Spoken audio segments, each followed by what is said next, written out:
This is a copy of what the first Bible printed in English in America looked like. This Bible was printed by the U.S. Congress in 1782.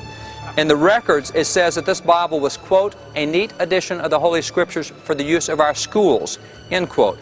So the first Bible printed in America in English was printed by Congress for the use of our schools. It's worse than that. In the front of the cover, it says that Congress resolved the United States and Congress assembled recommend this edition of the Bible to the inhabitants of the United States. So the first Bible printed in English in America was done by the guys who signed the documents, endorsed by Congress, and done for the use of schools. And we're going to be told that they don't want any kind of religion and education. They don't want voluntary prayer. No, it doesn't make sense. This document by itself is fairly significant. But in 1830, Congress commissioned these four paintings over here to recapture what the official record said was the Christian history of the United States. So in these four paintings you have really a span of several hundred years. If I take you through them chronologically, the first is back there, Columbus, landing in the Western world in 1492. They got out, they knelt down, they had a prayer service. You see the cross they have. They named the land where they had landed San Salvador, meaning Holy Savior, which tells you something of the thinking that was going on then. You come back over my shoulder here. This is the baptism of Pocahontas in Jamestown, and this was in 1613. Over here, the fourth painting is 1620. This is the embarkation of the Pilgrims coming to America. You see them gathered around the Bible there. You see the prayer meeting they're having. Now, if you just take those four paintings right there, those four paintings in this great secular hall of government, those four paintings represent two prayer meetings, a Bible study, and a baptism, which is not bad for a secular building. As a matter of fact, you're standing in what in 1857 was the largest church in the United States, is the U.S. Capitol. Back on December the 4th of 1800, members of Congress, members of the Senate, Thomas Jefferson was over the Senate, you had John Trumbull over the House. They decided that on Sundays we would turn the Capitol building into a church building.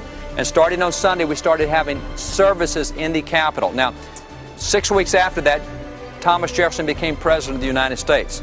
But for his 8 years as president, he went to church here at the U.S. Capitol, listened to the sermons here at the Capitol, and being commander-in-chief, he decided he could help the worship here at the Capitol. He ordered the Marine Corps band to come play the worship services at the Capitol. Now, that'd be kind of cool having the Marine Corps band as your worship band, you know, in church.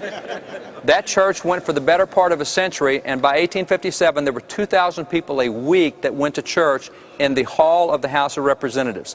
In addition to that, there were four other churches that met at the Capitol. First Congregational was their church home, as was First Presbyterian, as was Capitol Hill Presbyterian.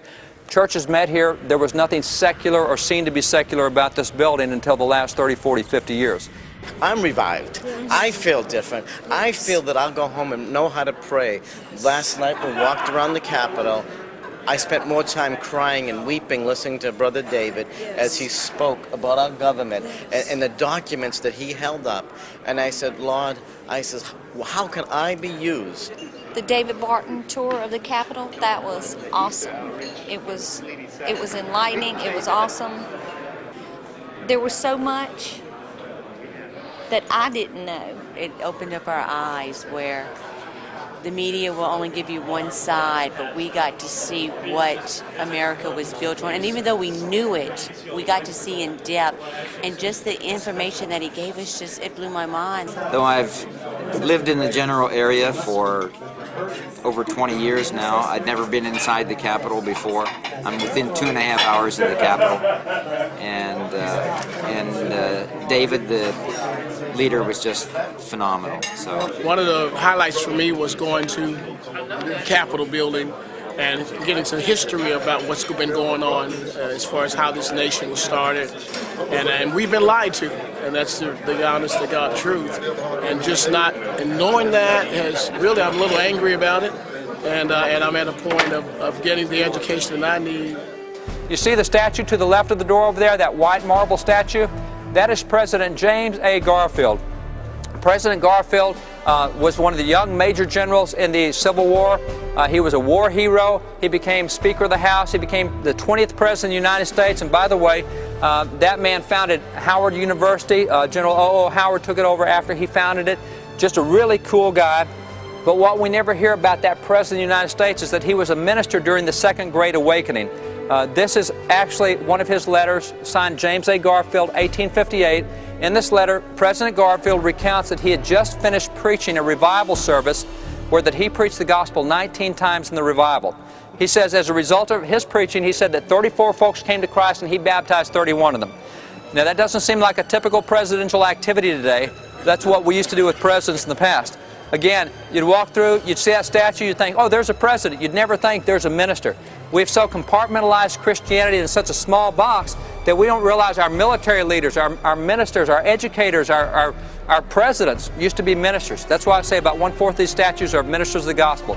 The church has been silent. It's been a real eye-opener to see, the forefathers of our faith in this country, how they engaged the culture. They had a positive impact on the culture, and really we're all the beneficiaries of that generations later. Now, if you come back to these guys right here, these 56 guys right here are the ones that create all the problem with religious expression in public today.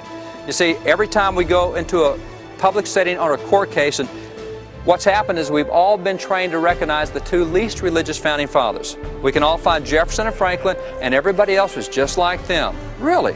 I mean, most people have no clue that Jefferson started church in the U.S. Capitol, that it went for a century. Most people have no clue that Thomas Jefferson in 1803 negotiated a treaty with the Kaskaskia Indians in which Jefferson put federal funds to pay for missionaries to go evangelize the Indians and gave federal funds so that after they were converted, we build them churches in which to worship. And that's our least religious founding father, okay, which tells you something about the others. Out of the 56 guys who signed the Declaration, you have 29 who held seminary or Bible school degrees. My first visit to FRC was that of going through the Capitol tour with David Barton. And that changed my life, because in that tour, we learned and found out things about this nation and the founding of this nation that are wholly and strictly Christian from the Bible. And you need to know that. You need to hear about that. So I encourage you, make FRC a destination. The Family Research Council has given us pastors a voice that goes way beyond our pulpits.